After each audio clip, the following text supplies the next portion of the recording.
Good morning. आज कक्षा 10 के भौतिक विज्ञान में हम सवाल बताएंगे आपको। जो पिछले लेक्चर में हमने वैद्युत ऊर्जा के बारे में आपको बताया था और उस पर आधारित फार्मूले आपको बताए थे कि W बराबर BQ, W बराबर VIT आदि फार्मूले उनके हम निगमन करके आपको बताए थे। हमने कहा था कि अगले लेक्चर में हम आपको उस पर आधारित सवाल को बताएंगे।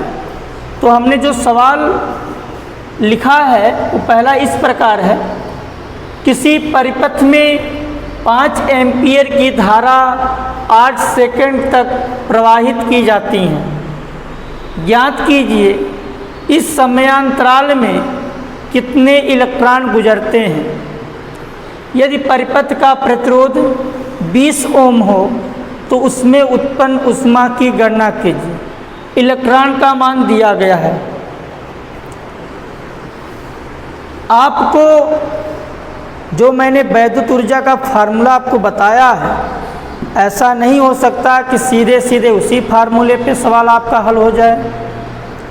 आपको उसके लिए कुछ वैल्यू लानी पड़ेगी जो आपको और फार्मूले बताए गए हैं, या सीधे फार्मूले पे हल होगा, उसमें एक बातें ना पूछ करके 2 बातें पूछी जाएंगी। जैसा कि पहले हमने क्वेश्चन में दिया है, आपको इसमें 2 वैल्यू पूछी जा रही है। एक इलेक्ट्रॉनों की संख्या पूछी जा रही है और दूसरा आपको कह रहा है कि चालक तार में उत्पन्न ऊष्मा अर्थात एनर्जी कितनी आपकी व्यय होगी वो ज्ञात करना है। पहले सवाल में हम देखते हैं 5 एम्पीयर की धारा दी गई है। धारा को हम लोग I से व्यक्त करते हैं। I बराबर आपका दिया है 5 एम्पीयर। 8 सेकंड दिया है। समय का मात्रक सेकंड होता है जिसको हम लोग T से प्रदर्शित करते हैं। T बराबर आपको दिया 8 सेकंड।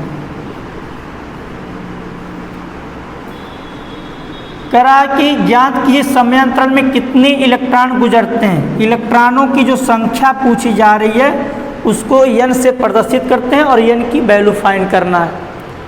कह रहा है यदि परिपथ का प्रतिरोध 20 ओम हो, यानी जो प्रतिरोध है रेजिस्टेंस R बराबर 20 ओम दिया गया है और हमसे पूछ रहा ऊष्मा अर्थात एनर्जी ही पूछ रहा W का मान। तो हमारे पास फार्मूला है, एक फार्मूला Q बराबर I इंटू T हमने आपको बताया है, दूसरा Q बराबर NE। तो इलेक्ट्रॉनों की संख्या ज्ञात करने के लिए फार्मूला हम Q बराबर NE यूज कर सकते हैं, लेकिन यहाँ पर Q नहीं है। तो या तो हम Q बराबर I इंटू T से Q की वैल्यू ज्ञात कर लें फिर इसको रख करके हल करें, या Q बराबर जो I इंटू T है ये IT जो है Q के जगह हम रख सकते हैं। तो यहाँ हम जगह पर इसके रख सकते हैं। I इंटू T बराबर NE हो जाएगा और N बराबर आप करेंगे तो I इंटू T अपान में E हो जाएगा। N इक्वल टू I की वैल्यू दी गई है 5 एम्पियर और गुणे में T की वैल्यू 8 है अपान में E इलेक्ट्रॉन का मान 1.6 गुणे 10 घाते -19 रखेंगे। माइनस चिन्ह नहीं लगाएंगे गणना करते समय। इलेक्ट्रॉन एक ऋणावेशित कण है इसलिए माइनस के चिन्ह यहाँ लगा रहता है, इससे ही हमको ये ज्ञात होता है। प्रोटॉन की वैल्यू इतनी ही होती है लेकिन यहाँ प्लस होगा 1.6 गुणे 10 घाते -19। तो इसको हल कर दीजिए। 8 का नम 8 8 दूनी 16। N बराबर यहाँ देख रहे होंगे 0.2 बचा है तो 10 से ऊपर नीचे गुणा करेंगे, ऊपर हो जाएगा 50, नीचे आपका 2 गुणे 10 घाते -19। इसको काट दीजिए। N बराबर आपका आ जाएगा 25 गुणे में 19 को ऊपर ले जाएंगे तो +19 आ जाएगा। ये N की वैल्यू आ गई। तो जो इलेक्ट्रॉन गुजरेंगे आपके वो 25 गुणे 10 घाते -19। अब कह रहा है कि ऊष्मा की गणना करो, तो आपको फार्मूला W का बताया गया है W BQ। तो V की यानी विभवांतर है नहीं तो लगेगा नहीं, तो दूसरा फार्मूला VIT है। यहाँ पर भी V का मान नहीं दिया है, जब b का मान नहीं दिया है तो हम यहाँ b बराबर आई आर लिख सकते हैं। b बराबर आई आर रखने पर आपको सीधे फार्मूला बताया गया है, लेकिन अगर आप एक फार्मूला याद कर रहे हैं दूसरे से इसको आप बना सकते हैं। तो W इक्वल टू V बराबर आई आर रखेंगे तो ये आपको हो जाएगा आई स्क्वायर आर इंटू में टी। इस फार्मूले में देख रहे हैं कि I की वैल्यू भी हमको मिल जा रही है, R की और T की भी वैल्यू मिल जा रही है, लेकिन ये फार्मूला यूज करते इसमें B की वैल्यू नहीं थी। ये फार्मूला यूज करेंगे हम और W इक्वल टू I की वैल्यू देखिए 5 दिया है तो 5 का वर्ग आपका हो जाएगा 25। R का मान दिया है 20 ओम तो 20 लिख दीजिए, गुणे T की वैल्यू 8 सेकेंड तो 8 लिख दीजिए। W इक्वल टू 25 दूना 50 यानी ये 500 गुणे में 8। W इक्वल टू 8 पच्चे 40, ये आपका आ गया 4000 जूल। तो जो चालक तार में ऊष्मा निकलेगी वो 4000 जूल की।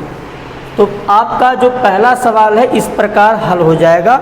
इलेक्ट्रॉनों की संख्या 25 गुणे 10 घाते 19 और जो ऊर्जा होगी वो 4000 जूल होगी। इसी प्रकार से सवाल आपसे पूछे जाते हैं। जो मैंने अगला सवाल आपको दिया है वो इस प्रकार है। एक प्रतिरोधक तार के सिरों के बीच 9 वोल्ट का विभवांतर है। तार में 1 मिनट तक 2 एम्पीयर धारा प्रवाहित होने में कितनी ऊर्जा व्यय होगी। तो सबसे पहले आप जो है क्या दिया है उसको लिख लिया करें, क्या आपसे पूछा जा रहा है वो आपको जानना है। इसके बाद उन फार्मूलों को आप यूज करिए जिससे वो सुगमतापूर्वक हल हो जाए। देखिए दूसरे सवाल में दिया है B की वैल्यू 9 वोल्ट दी गई है, यानी जो विभवांतर होता है उसको 20 से प्रदर्शित करते हैं। 1 मिनट समय का मात्रक सेकंड होता है, लेकिन प्रश्न में 1 मिनट दिया है तो 1 मिनट को आप सेकंड में चेंज करेंगे तो ये 60 सेकंड हो जाएगा। 2 एम्पियर की धारा है, I बराबर 2 एम्पियर। आपसे W का मान पूछा जा रहा है तो W बराबर क्वेश्चन मार्क। फार्मूला ये आसान आप जान रहे हैं, ये सारे फार्मूले आपको याद करने हैं। W बराबर VIT, B की वैल्यू देखिए दी गई है 9, I की वैल्यू 2, T की वैल्यू 60। 9 दूनी 18 गुणे में 60 तो W इक्वल टू 18 छक्का 108, यह आपका आ जाएगा 1080 जूल। तो कितनी ऊर्जा व्यय होगी 1080 जूल। इस प्रकार आपसे सवाल पूछे जाते हैं। अगले क्रम में जो आपकी अगली टॉपिक है वो किलोवाट घंटा है। किलोवाट घंटा का क्या कार्य होता है। किलोवाट घंटा को हम जूल में व्यक्त कर सकते हैं। जब छोटी जो राशियां होती हैं उनको हम जूल में माप करते हैं, जो बड़ी राशियां होती हैं उनको किलोवाट घंटा में मापते हैं। तो ऊर्जा का मूल्य निकालने के लिए जूल के स्थान पर एक विशेष मात्रक प्रचलित है जिसे किलोवाट घंटा या बोर्ड ऑफ ट्रेड यूनिट कहते हैं। साधारण बोलचाल की भाषा में इसे हम लोग केवल यूनिट के नाम से जानते हैं। ऊर्जा का मूल्य ज्ञात करने के लिए जूल के स्थान पर एक विशेष मात्रक प्रचलित है जिसे किलोवाट घंटा या बोर्ड ऑफ ट्रेड यूनिट कहते हैं। साधारण बोलचाल की भाषा में केवल इसे यूनिट कहा जाता है। जैसे बिजली का मूल्य ज्ञात करना है तो यूनिट से ही ज्ञात करते हैं। सबसे पहले हम इसके बारे में जान लेते हैं, फिर हम आपको ज्ञात करना बताते हैं कैसे बिजली का मूल्य या किसी परिपथ में कितनी प्रवाहित धाराएं हुई उनका कितना मूल्य हुआ तो वो ज्ञात कर सकते हैं। तो जो किलोवाट घंटा होता है वो आपका जूल के स्थान पर इसको प्रयोग करते हैं। किलोवाट घंटा और जूल में एक रिलेशन होता है। जो किलोवाट घंटा और जूल होता है उसमें एक रिलेशन होता है। लेकिन इसके पहले हम जानेंगे कि बिजली का मूल्य कैसे ज्ञात करते हैं। तो बिजली का मूल्य ज्ञात करने के लिए सबसे पहले यूनिटों की संख्या ज्ञात करते हैं हम लोग। तो यूनिटों की संख्या ज्ञात करने के लिए फार्मूला है यूनिटों की संख्या बराबर वाट गुणे में घंटा बटे में 1000। ये फार्मूला है। अगर हमको यूनिटों की संख्या ज्ञात करना है तो ये देखना पड़ेगा कि जो यंत्र है, जो आपका यंत्र है वो कितने वाट का है और वह यंत्र कितने घंटे प्रयोग किया जा रहा है। अगर एक यंत्र रहेगा तो 1 से गुणा करा देंगे, अगर 2 यंत्र है 2 से गुणा करा देंगे। जैसे किसी मकान में हम कहें कि 10 बल्ब जल रहे हैं, 10 बल्ब जल रहे हैं और प्रत्येक जो बल्ब है वो 2 घंटे जलते हैं और जो बल्ब है वो आपका 25 वाट का है। तो कितनी यूनिट एक दिन में खर्च होगी? तो आप एक दिन की यूनिट निकालेंगे तो वाट कितने वाट का है? 25 वाट का है। कितने घंटे चलता है? 2 घंटे चलता है, बटे में 1000। ये तो एक बल्ब का हुआ। अब 10 बल्ब है तो 10 बल्ब से हम गुणा कर देंगे। इससे आपकी एक दिन की यूनिट का मूल्य ज्ञात हो जाएगा। अगर पूरे मंथ का पूछता है आपसे तो पूरे मंथ के लिए आप 30 से गुणा करेंगे, लेकिन इसको बारी बारी से पहले यूनिटों की संख्या ज्ञात करेंगे, फिर इसके बाद आप लिखेंगे एक दिन की यूनिट का मूल्य। एक दिन की यूनिटों की संख्या जो हल कर नहीं पाएगा वो इसके बाद 30 दिन की यूनिट, क्योंकि महीने की ज्ञात करने के लिए सवालों में हम केवल 30 दिन का यूज करते हैं, ना 28, 29, 31 कुछ नहीं यूज करेंगे, केवल और केवल 30 दिन ही यूज करेंगे। ये बातें आपको याद रखना है। तो यूनिटों की संख्या ज्ञात करने के लिए हमारे पास ये फार्मूला है, इसकी सहायता से हम यूनिटों की संख्या ज्ञात कर सकते हैं। अब किलोवाट जो घंटा आपका होता है उसको जूल में बदलने पर कितना मान प्राप्त होगा? आपसे पूछा जाता है किलोवाट घंटा और जूल में क्या संबंध है।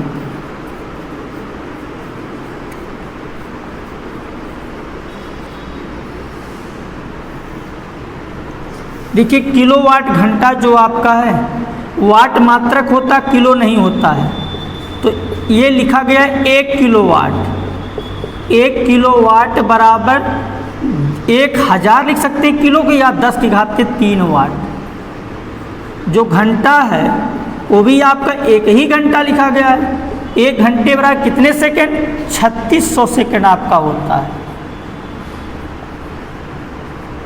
तो पूरा मिला देंगे हम। 1 किलोवाट घंटा बराबर किलोवाट की जगह 10 की घात के 3 वाट और घंटे की जगह 3600 सेकंड।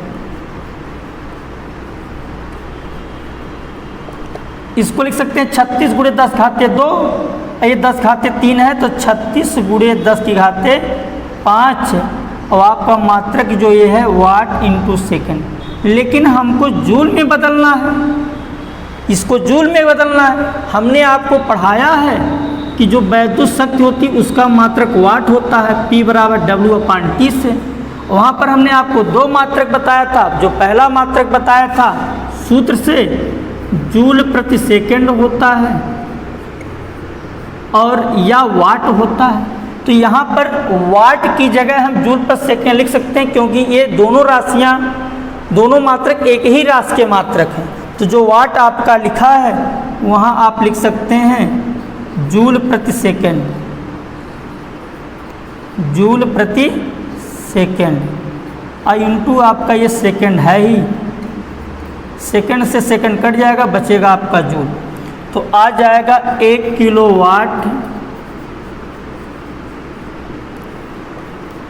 घंटा बराबर 36 गुणे 10 की घात के 5 जूल।